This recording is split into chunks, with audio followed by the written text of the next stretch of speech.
Welcome back to Rise, a 4-part Black History Month educational series presented by Simmons College of Kentucky and the Kentucky Lottery. In 1887, our school's namesake, the second president of Simmons College of Kentucky, William J. Simmons, released a literary work entitled Men of Mark, Eminent, Progressive, and Rising. This book was a collection of short biographies of 178 prominent African American men in an effort to highlight the best and brightest of Black society. This week, we will be highlighting the stories of 3 men of mark, all with ties to Simmons College of Kentucky. Their determination to succeed, despite the many obstacles thrown their way, has cemented them a spot in our school's history, America's history. The saying goes, a rising tide lifts all boats. Hear how a pastor turned educator, an opera singer, and a son whose legacy nearly eclipsed his father's, blazingly set the path.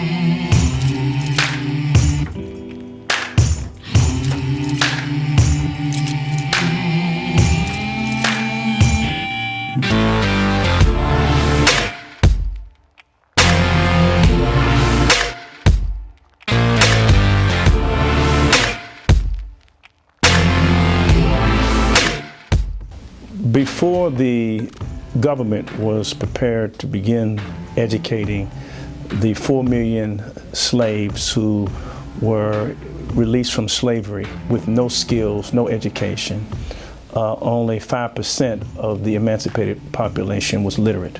Before the federal government took up the task of educating this group, it was the churches, because without an education, they were just a group of dispossessed people who had no way of navigating life, no way of getting the resources they needed in order to live a quality of life. So the churches started the schools first, and then the federal government. After the Civil War, you find African Americans who understood the importance and the value of education. And quite often there was a strong relationship between the church and the school. And it was started before what we would call the college level. If you go to many communities, you will see that that church building was also used as the school.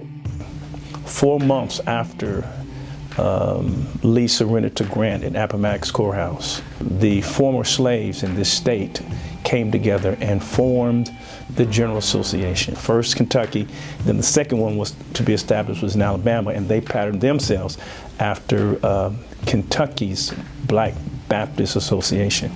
Now the reason why they were established was because they saw the value of an education, the importance of educating the newly freed slaves. It's a little bit of a generalization, but there will be 2 types. There will be land grant institutions. Focus of these schools will be more upon vocational education, industrial education. And then the second type, the private schools, will be the ones that will focus more so upon what we would call the liberal arts.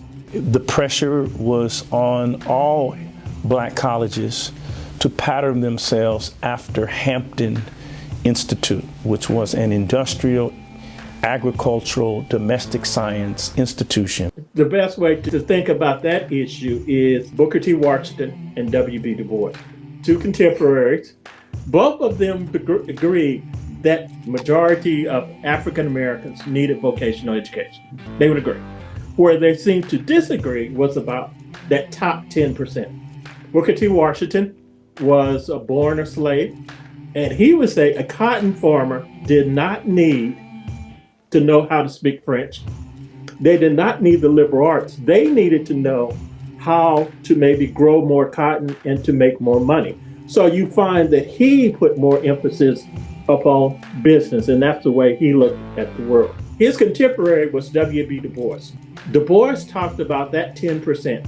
He called it the talented 10. Those would be the ones that would be your doctors, would be your lawyers. Those would be the ones that would get the liberal arts education. And then in 1879, Simmons College of Kentucky opened its doors with the first president, Elijah P. Morris. And he became the first president of Simmons. But to show you how selfless he was and how he was only driven by the desire to have a great school, he stepped aside in order to bring in the giftedness and intelligence of William J. Simmons. William J. Simmons was known as one of the great orators of his day. At Simmons College of Kentucky, we have a quote in which Dr. Simmons, and I'm paraphrasing him, "We will pass down our stellar history to unborn generations so that they will climb the mountains of difficulty, scale the cliffs of prejudice, and hide their faces in among the stars." I mean, that's oratory. I mean, he was considered the preeminent educator of the 19th century. William J. Simmons was the first black pastor in the state of Kentucky who had an earned degree from Howard University. And Howard would later honor him and give him an honorary doctorate degree. He had a great acquaintance with the great Frederick Douglass, who, in my opinion, is probably one of the greatest leaders in American history. And just to think that the greatest, most influential person of the 19th century, the most traveled man of the 19th century, nobody traveled more than Frederick Douglass, was a close colleague of William J. Simmons. Simmons University is probably one of the few black institutions that was named for a black man. So he set the trajectory for Simmons, and there were two primary goals that he had. Goal number one was to create a black professional class, which they did. The black middle class in Kentucky was trained at Simmons. That's the only place they could go. So that was his first goal. His second goal was to create an institution that was black governed. So it was one of the few institutions, in fact, it was the only institution in America that had a law school, medical school, liberal arts college. The entire faculty was black. The entire governance was black. The president was black. So it was the personification of black empowerment. And that is why black institutions are so vitally important, because black institutions help keep the story of the black experience in this country alive.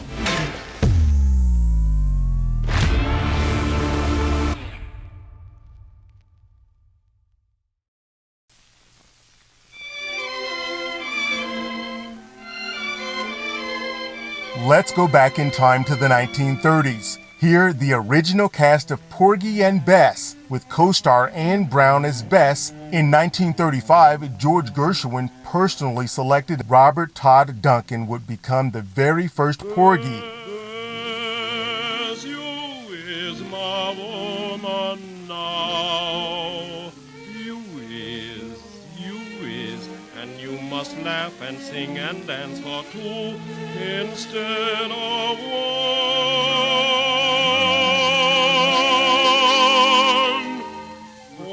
Very much a leader in the Harlem Renaissance, along with Paul Robeson and William Grant Steele and Marian Anderson and all the other giants.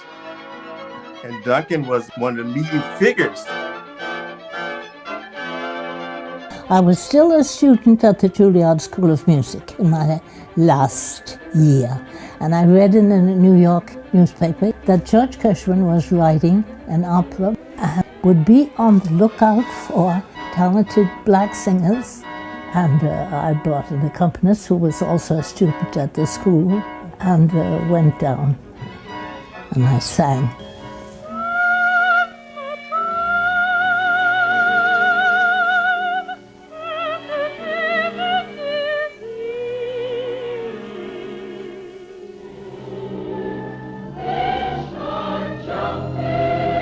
Born in Baltimore, Maryland, Brown began her musical training at Morgan State University, the state's largest HBCU. Here's a picture of George Gershwin. There is Todd Duncan.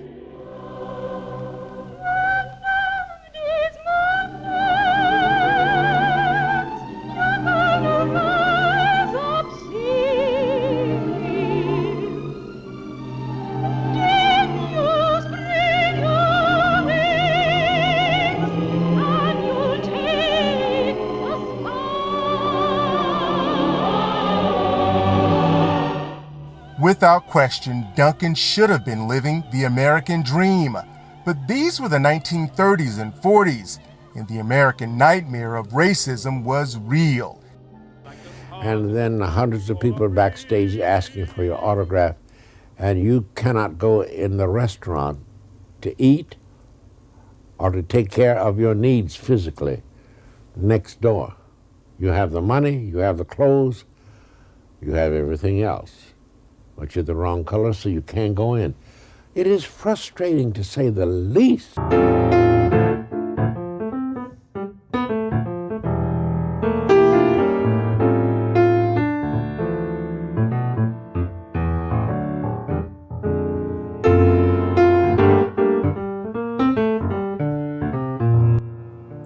In 1940, when he returned to his adopted hometown, now Washington, D.C., to perform, he insisted that his people could come to the production. It was a segregated audience. So he actually won out and the first artist to bring about this integrated audience. And so I got in a great deal of trouble with my own union and with my own board and with my own producers.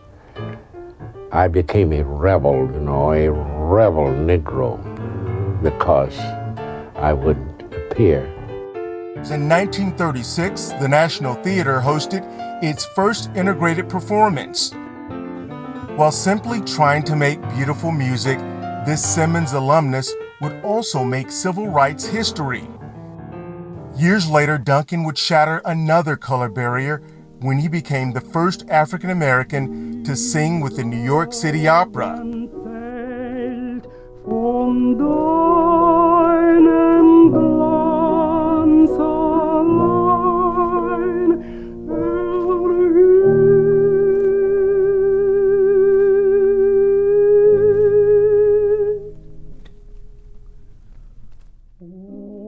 If you're African American, the connection, the intertwines with spirit. The sea stood still. Now ain't that a witness for my Lord? Ain't that a witness for my Lord? Ain't that a witness for my Lord? My soul is a witness for my Lord. You talk about Todd Duncan, you speak about Louis Armstrong, or you talk about Duke Ellington. It's all rooted in the Negro spiritual. Duncan said that the spirituals are everything that he is. His idea was that if an artist was ambitious and flexible, they can to be able to sing anywhere from grand opera to musical comedy. Lonely time goes by so slow. He heard Roland Haynes, his biggest influence at age 17, here in the city of Louisville, and changed his life. He said he knew then that he wanted to be a singer, and then he enrolled in State University here in Louisville, that later changed to Simmons University, and graduated in 1922.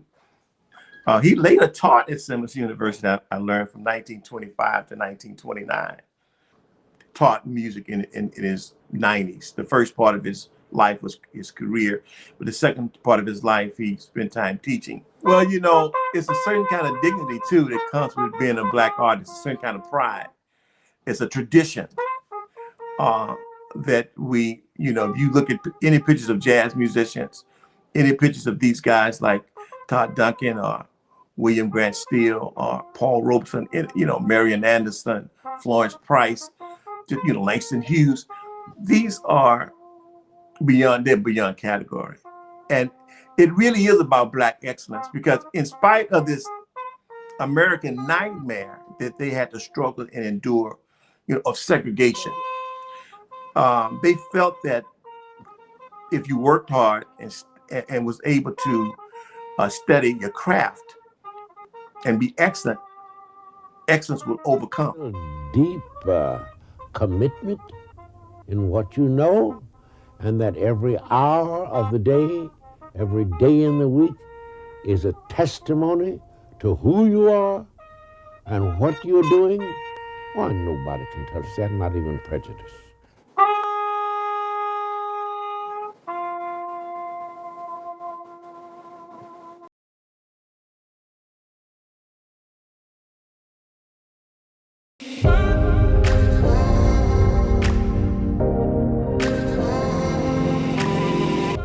In 1951, the University of Louisville integrated all of the Black professors that they had. I think they had 19 Black professors with advanced degrees and tenure, had been at municipal for years. They fired all of the Black professors. And through negotiations, they agreed to retain just one of them.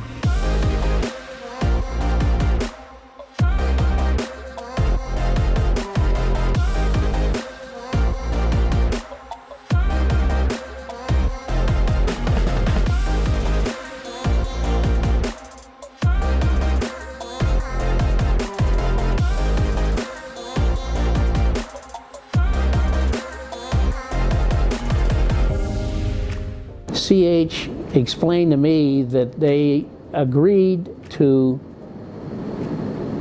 choose by lot to see which one would come over to the university. And they got together in this building, apparently, and they drew straws, and Charles Parrish Jr. got the short straw. So it was merely by chance that he became the first Black faculty member in any white institution in the South. It's a bittersweet story. It's really outrageous. Important to understand his career trajectory. Charles Parrish Jr. was born in 1899 and in Louisville, and he graduated from Central High School in 1916, which means he was an accelerated student. And from there, he went on to Howard University and finished a bachelor's degree in mathematics. And in 1920, graduated from there. And then very shortly, went off to Columbia University in New York City and finished a master's degree in sociology. And what's distinctive about that, of course, is that his father, in the meantime, took over Simmons College and became the president. If you look back at his dad, Parrish Sr., the stuff I've read indicates that Parrish Sr.'s idea for the solution of Black people's problems in America, and we're talking a period from the 1880s when the school was founded all the way up to when he died, his focus was on improving the quality of Black lives and improving the quality of their schooling, their health care. In effect, rather than working on breaking down barriers of white society, he felt that where his energies needed to go was to improving the situation for Black people. And an example of which was he started a school for a residential facility for poor or abandoned children. I have the suspicion that CH picked up some of that orientation from his dad. Rather than push the boundaries with white society, work on our own problems and improve the welfare and the life quality of our people. by which time he was a faculty member at what became Louisville Municipal College. The Simmons University, as it was then known, went into near financial bankruptcy because of the Depression. And they even gave up this campus and moved to buildings on the west side of town through the Depression. And only when Dr. Cosby came on a scene were they able apparently to reacquire these properties and move back to their historic home.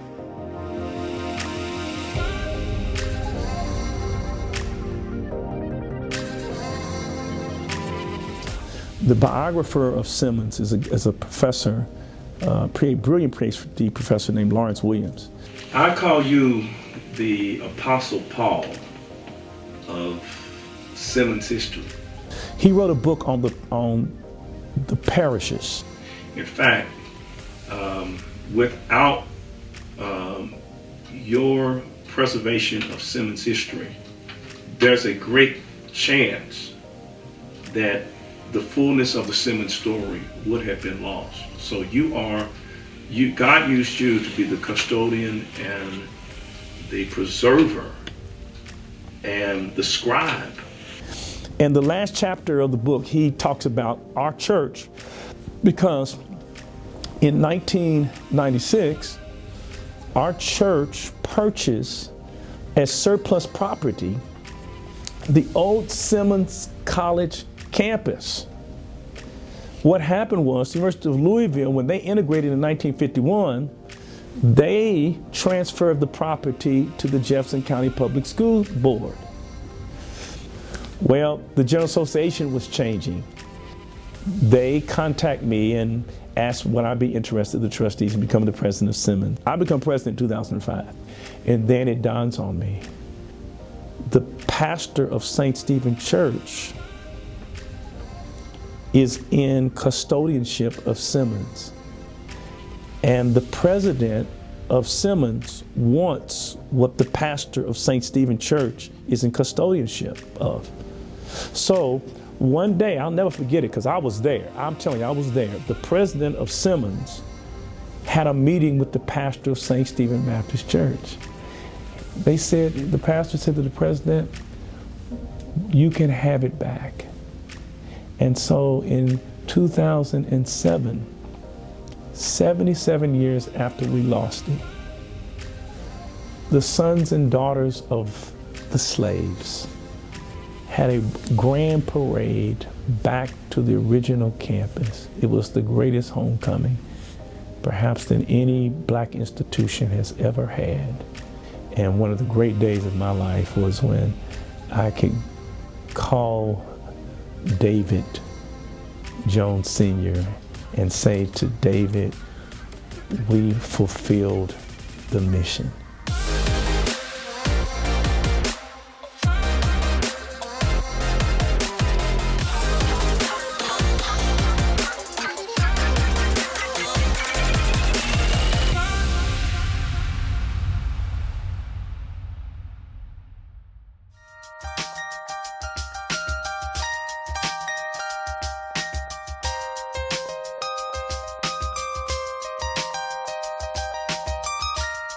When then newly appointed Simmons president, accompanied by local businessman Charlie Johnson, visited David Jones Sr., Dr. Kevin Cosby informed him of his new appointment and praised the school as a shining example poised to meet the needs of students, kids from Louisville's West End. Dr. Cosby went on sharing his vision and then presented a request to Jones that would require a measure of hope and faith. Although the visit did not make international headlines, in retrospect, it was one of the most important decisions ever made with respect to impacting African American achievement in Kentucky. The meeting ended with two resolutions. One of Dr. Cosby moving the school from its present status to become a fully accredited institution of higher learning with a full liberal arts degree program, and also one of David Jones Sr., a donation for $1 million. And in doing so, he did more than just write a check. He wrote his history. The 13th president of Simmons College of Kentucky kept his promise. And under his visionary direction, Simmons College of Kentucky was granted accreditation by the Association of Biblical Higher Education in 2014. And in 2015, it was officially designated as the nation's 107th HBCU. The visionary gesture of Jones Sr. represents a prime opportunity to focus on what we know about philanthropic inclusion and to move the discussion beyond ideological and partisan debates. This is rather crucial given the data of two categories, demographics and dollars, located in one of the nation's most economically impoverished neighborhoods. The presence of Simmons will be an economic lift to the entire community. Historically, HBCUs have provided a stable and nurturing environment for those most at risk of not entering or completing college. And nearly half of the enrollment at Simmons College are first-generation college students. For more than 150 years, HBCUs have been providing diverse learning environments, from students to faculty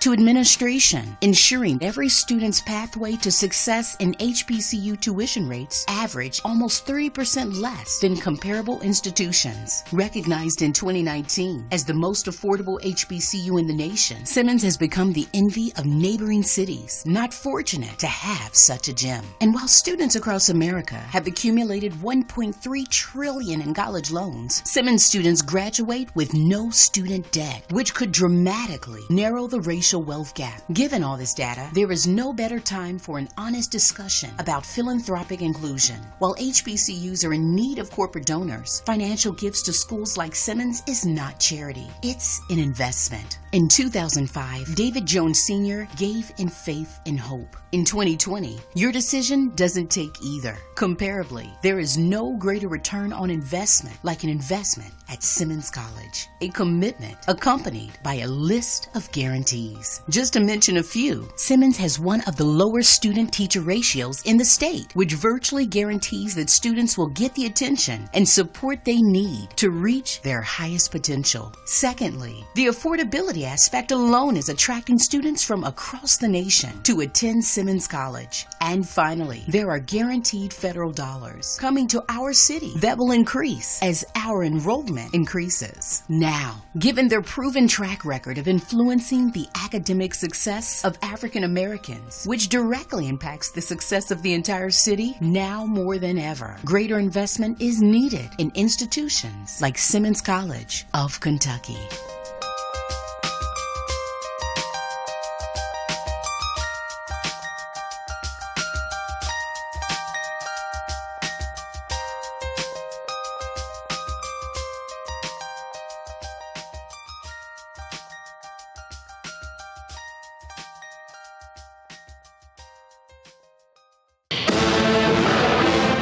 We develop leaders. You represent who I am, who I have been, and who I can be. Change agents. Keeping the spirit of activism and engagement alive and well. That ignite their communities. A community of achievement, one that will demand much of you. And change the world. He set out to do it, and to do it well. We produce 80% of all black doctors and dentists. We generate the black middle class. Strong enough to support the weight of whatever you could dream. We provide a sense of belonging, a celebration of our unique culture. That is the magic of this place. Almost anything can happen here. We are the pipeline that produced many of America's black first. But its mission has been to ensure those firsts were not the last. The nation's VP-elect is a product of this distinct heritage. When you attend an HBCU, there is nothing you can't do. We are America's historically black colleges and universities. Hey! Hey, hey, hey! And we're proud to be Louisville's only HBCU.